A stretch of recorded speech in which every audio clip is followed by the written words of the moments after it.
Brandy Bruno has it all. She's tall, poised, and beautiful. But Brandy hasn't always felt this confident about her looks. Growing up, I knew I didn't like my original nose because I would notice in pictures and stuff, I would always take pictures straight on. I would hate to get pictures taken from the side. Her profile just wasn't what she wanted because of her nose. I just decided that once I was able that I would do something to fix it. On this day, Brandy is at the offices of Atlanta Plastic Surgery seeing Dr. Fernando Burstein, the plastic surgeon who gave her the nose she always wanted. Well, Brandy was, obviously a very beautiful woman, so when you first look at her, you say, what could she possibly want to improve?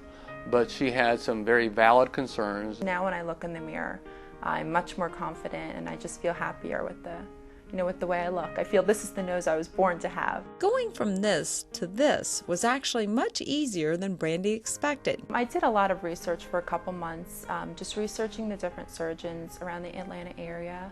And I came across the Atlanta plastic surgeon's practice, and I saw Dr. Burstein that this was his specialty. In fact, Dr. Burstein has been doing rhinoplasty for decades, and he's double board certified in head and neck surgery as well as plastic surgery. His practice focuses solely on the face and neck. Rhinoplasty, just statistically, is one of the most difficult procedures done in plastic and reconstructive surgery. You have to spend a lot of time studying.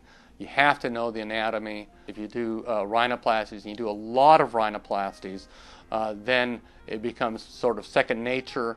Brandy was impressed with Dr. Burstein's experience and qualifications, and after meeting him, she felt even more comfortable because of his approach. You can really tell that it's a passion of his, and he really cared about what I was looking for and listened to what bothered me about my real nose and how I could improve it. My approach to rhinoplasty is very individualistic.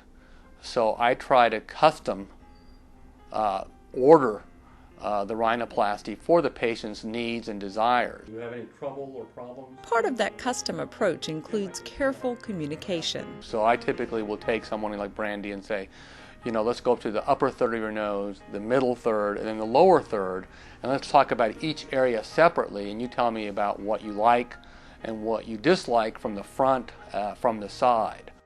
The next step was to translate the conversation to the computer. We actually imaged her own face and her own nose. It was really neat. I've never seen anything like it. He would take pictures, and then he could actually use his pen on the computer to monitor and edit it to show me what it could look like. And then we can manipulate the nasal pyramid to see if we can't get a look that's close to what she is looking for. And we would just tweak it back and forth. If I told him I wanted a little bit more of a little tip on the top, and he was able to draw that in. And that's the best way to communicate, both verbally and visually. No, it came out exactly the way he drew it. I think it looks identical. Once the drawing is exactly what Dr. Burstein and his patient design, he uses the image during surgery. I actually take the photograph that they generate from their computer imaging, and I put it right next to their face during surgery. And he really works with you, to create, a nose of your dreams. When you come in and you meet him and you talk to him, he's a doctor that really listens to what you're looking for. You can tell you're just not another patient, you're not another number. He really cares about, what you're looking for. Dr. Burstein not only strives for perfection as he shapes the nose, he has also perfected a technique that helps his patients recover faster and easier than traditional rhinoplasties, which require gauze to pack the nose after surgery. And rather than use packing, I just use a very, very small little tiny chisel to move the nasal bones instead of a big one, so you have less bleeding, less bruising, and more stability.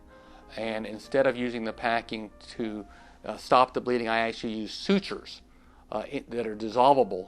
Brandy says her recovery was amazingly easy. But surprisingly, the next day after the surgery, I was ready to get up and go. I was supposed to stay in the house for a week and just rest, and they tell you don't exercise and just take it easy. But I felt no pain. I barely had any bruising. You could barely see it. And I went out of the house the next day and just started going out and visiting friends and things because there was no pain. I never took pain medicine or anything. It's not your mother's rhinoplasty. Now the procedure is done under a general anesthetic. It's relatively painless. The recovery is fairly quick, and the results are fairly predictable.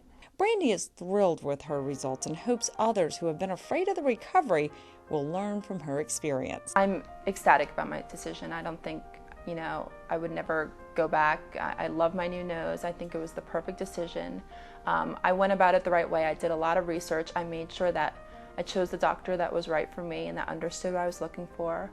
And I got the results that I wanted. You just hold your head a little bit higher. Even though other people have no idea what you've been through and the little change that I made to my nose, it just makes me feel more confident about myself. It's a lot of fun when they come in and, the outlook is better, they're smiling, they're really happy, they're dating, whatever.